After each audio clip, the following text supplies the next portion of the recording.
Perform कर रही हैं। लेके आइए श्रीराम फाइनेंस के स्टॉक को। पिछले 3 महीने, 1 साल, 6 महीने आपको दिखाई देगा ऑलमोस्ट 2000 के भाव पे आ गया है। हमारे साथ मिस्टर उमेश रिवांकर जुड़ रहे हैं, जो श्रीराम फाइनेंस के एग्जीक्यूटिव चेयरमैन हैं, और हमसे बातचीत करने के लिए। उमेश जी, गुड मॉर्निंग, बहुत बहुत शुक्रिया आज हमारे साथ बात करने के लिए। पहली बात तो ये, सबसे पहले आपके सेक्टर और कंपनी के बारे में बात करूं मैं, उससे पहले खबर ये है कि आरबीआई ने 15 एनबीएफसीज को अपर लेयर कैटेगरी के अंदर डाला है और उसमें आपका नाम भी है। उससे कितना फायदा होता है? आपका इनिशियल असेसमेंट क्या होगा? कंपनियों किस तरह का, हालांकि रेगुलेशन तो हमेशा ही मानते रहे और कंप्लायंस में कोई कॉम्प्रोमाइज कभी किया नहीं है, लेकिन ये किस तरह के लिए आपके लिए इसका क्या मायने हो सकता है? Good morning. ये अपर लेयर एनबीएफसी का लिस्ट तो लास्ट ईयर ही बनाया था। अभी ये साल में वापस वो रिवाइज किया है। उसमें एक कंपनी उसमें कम किया है, 16 कंपनी थे, अभी 15 किया है। तो ये डिफरेंट लेयर बनाना तो 3 साल पुराना एक आरबीआई का एक नोटिफिकेशन था। उसका एक आधार पर as per the size of the business उन लोग और कंपनी साइज और may be various factors, RBI ने एक अनाउंस किया था कि there will be different layers of the company. तो larger companies which systematically important company को उन लोगों ने अपर लेयर में रखा। इसमें एडवांटेज तो बहुत है, क्योंकि अभी कोई लेंडर हो, मार्केट इन्वेस्टर हो, वो अपर लेयर कंपनी को उसके ऊपर देखने के टाइम पर उनको मालूम है कि इसके ऊपर आरबीआई का सुपरविजन, रेगुलेशन बहुत हायर लेवल है और एक कंपनी का एक गवर्नेंस स्टैंडर्ड्स भी बहुत अच्छी तरह से मेंटेन करते हैं। ये एक एश्योरेंस मिल जाता है both for lenders and for the investors. एक अच्छा पॉइंट है।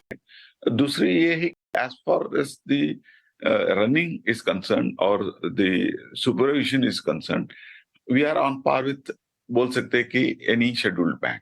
So to that extent, there is a close supervision or inspection by the RBI.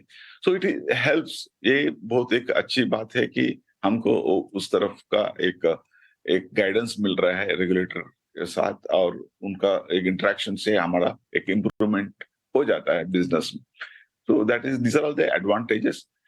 Disadvantage थोड़ा बहुत रहेगा, क्योंकि when we are comparing with bank, सब एक ही नहीं रहता है कि बैंक का कॉस्ट ऑफ फंड्स कम रहता है, हमारा कॉस्ट ऑफ फंड थोड़ा ज्यादा रहता है, और इसका वजह से our ability to to lend to high quality customers थोड़ा कम रहता है।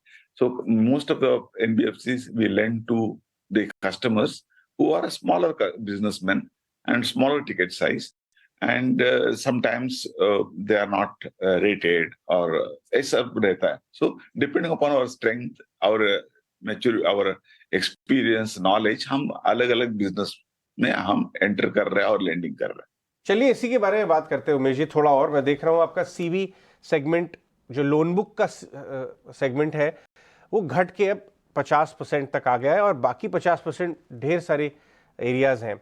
उसमें पीवी आपका 20%, तो 30% नॉन ऑटो रिलेटेड है। लेकिन मैं आपसे बात करना चाहूँगा एक कंस्ट्रक्शन एंड फार्म इक्विपमेंट, जो दोनों मिला के 10% ऑफ लोन बुक है, और एमएसएमई जो 10% हो गया है। इन दोनों सेगमेंट्स में कैसी ग्रोथ दिख रही है? क्योंकि आपके जो पीयर्स हैं दूसरे इन दो सेगमेंट के, वो बहुत वाइब्रेंट ग्रोथ, आपको भी इसमें पोटेंशियल नजर आता है? ये दो सेगमेंट क्या ग्रोथ ले सकते हैं आगे 2-3 साल में?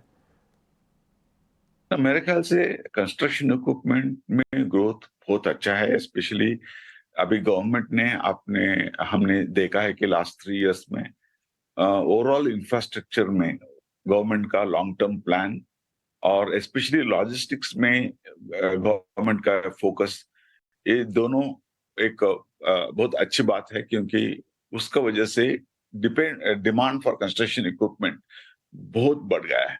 Year on year growth rate 35-40% growth बढ़ गया है।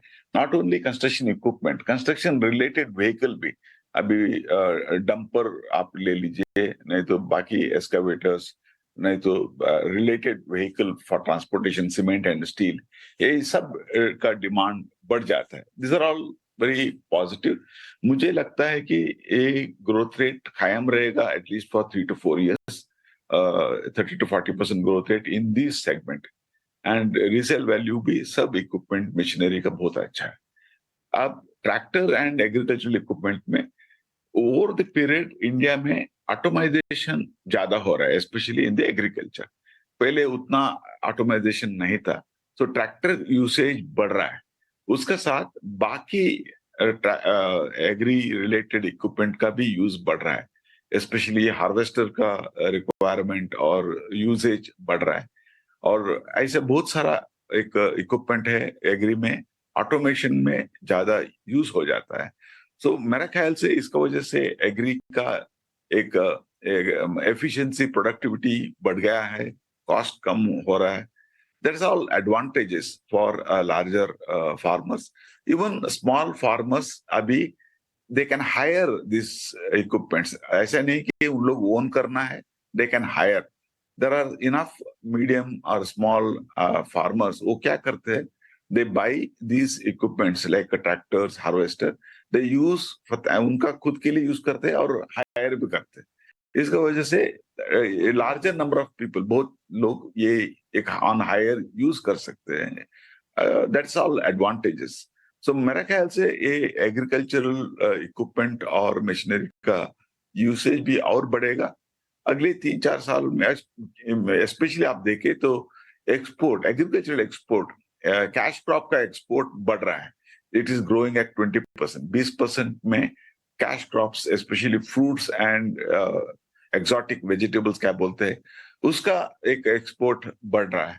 पहले हम उसको इंग्लिश वेजिटेबल बोलते थे क्योंकि वो बाहर से आते थे, ऐसा नहीं है अभी।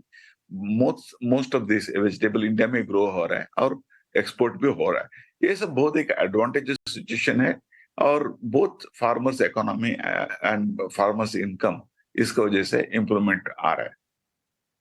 उमेश जी, बिकॉज आप majorly CV and PV financer हैं, आपका कुछ part of the loan book which is very minor right now, वो गोल्ड लोन भी है, सिर्फ 3% ही है। लेकिन इस सेगमेंट में भी आपके पीयर्स एक अच्छी ग्रोथ बता रहे हैं, स्ट्रॉन्ग गाइडेंस आपके पीयर कम्युनिटी से आ रही है। आप इस सेगमेंट में क्या ग्रोथ प्रोस्पेक्ट्स अपने लिए देखते हैं? गोल्ड फाइनेंस इज बेसिकली, इसके लिए रीच चाहिए। अभी पहले हमारा एक अराउंड 1000 ब्रांच में हम गोल्ड फाइनेंस करते थे। अभी out of our 3000 branch another 1000 branch हम प्रिपेयर कर रहे हैं, ऐड कर रहे हैं, ऑलरेडी ऐड किया है। उसके लिए हम थोड़ा एक इंफ्रास्ट्रक्चर बनाना पड़ता है, प्लस वैल्यूअर को अपॉइंट करना पड़ता है। ये सब हम चीजें किया है। So we are growing gold. As हमारा रीच बढ़ जाता है, हमारा गोल्ड लोन पोर्टफोलियो भी बढ़ेगा। बट एज अ परसेंटेज मैं ज्यादा इसके ऊपर जिक्र नहीं कर रहा हूं, but as a overall portfolio हम एक गोल्ड का पोर्टफोलियो डबल करना चाहते हैं अगले 3 साल के अंदर। तो गोल्ड का पोर्टफोलियो अच्छा ग्रोथ हो जाएगा, स्पेशली नॉन साउथ बेल्ट। पहले हमारा मेजर फोकस साउथ में था, अभी नॉन साउथ में हम ये बिजनेस बिल्ड कर रहे हैं। सर, एक चीज़ आपसे और समझनी थी, क्योंकि आपकी टोटल ब्रांचेस में सबसे ज़्यादा ब्रांचेस रूरल एरियाज़ में हैं, तो वहाँ पर आप हमको ज़रा ये बता सकते हैं कि पिछले 1-2 महीने के अंदर डिमांड के अंदर कोई कमी तो नहीं आई है ना सर? क्योंकि काफ़ी सारे एरियाज़ में थोड़ी अनइवन बारिश की खबरें भी हैं और दूसरा थोड़ा इन्फ्लेशनरी प्रेशर भी है, तो इसलिए आपसे समझना आसान हो जाएगा रूरल एरिया में स्पेशली डिमांड सिनेरियो।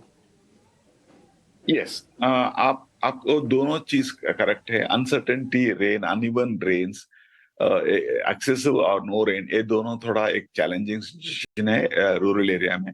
और इन्फ्लेशन भी थोड़ा एक चैलेंजिंग है। लेकिन एक चीज है कि रूरल एरिया लोग इन्फ्लेशन बहुत अच्छी तरह से मैनेज करते हैं। उन लोग उनका एक कंजम्पशन पैटर्न चेंज करते हैं, लोकल आइटम को ज्यादा परचेस करते हैं, बाहर का आइटम को कम यूज करते हैं और वो इन्फ्लेशन मैनेज कर लेते हैं। उनका इन्फ्लेशन का एक असर ज्यादा एक प्रेशर नहीं आ जाता है रूरल एरिया में। लेकिन ओवरऑल कंजम्पशन मेरे ख्याल से वंस वी नो, एक अभी अनसर्टेनिटी ऑफ रेंज से थोड़ा खरीफ क्रॉप का अंदाजा हमको नहीं है। अक्टूबर फर्स्ट वीक में अंदाजा मिल जाएगा, लेकिन as per the government data 2% increase year on year दिखा रहा है। इफ इट इज ट्रू, ये बहुत अच्छी बात है, क्योंकि लास्ट 6 ईयर आप देखें तो एवरी ईयर हमारा agricultural output is growing by 3 to 4%. It is not happen anywhere. Even Covid का टाइम पर हमारा एग्रीकल्चर आउटपुट 3% बढ़ा था। ये बहुत एक अच्छी स्ट्रांग बात है। और एमएसपी प्राइसेस गवर्नमेंट ने मल्टीपल एग्रीकल्चर आउटपुट में दिया है, तो इसका वजह से उसका भी एक एडवांटेज मिल जाएगा। तो मुझे लगता है ओवरऑल क्रेडिट रूरल इकोनॉमी में चैलेंज तो ज्यादा नहीं दिख रहा है मुझे। क्रेडिट डिमांड तो बहुत अच्छी है, credit demand is going good, so our growth rate is good. मेरे ख्याल से फेस्टिव पीरियड में अक्टूबर नवंबर में हमको एक टोटल एक प्रॉपर पिक्चर मालूम हो जाएगा। But overall I don't expect any downfall in the demand. The demand तो ईयर ऑन ईयर बढ़ना ही चाहिए। जी, बहुत अच्छा लगा आपसे बात सुन के, और ये बात आप कह रहे हैं तो हम बिल्कुल उस पर ट्रस्ट भी कर सकते हैं, क्योंकि आपका ग्राउंड चेक किस पे किया हुआ है। बहुत शुक्रिया Umesh ji, thank you very much आज समय देने के लिए। अच्छा लगा आपसे बातचीत करके, जल्दी वापस मुलाकात होती है आपसे। बहुत शुक्रिया। मार्केट में जब से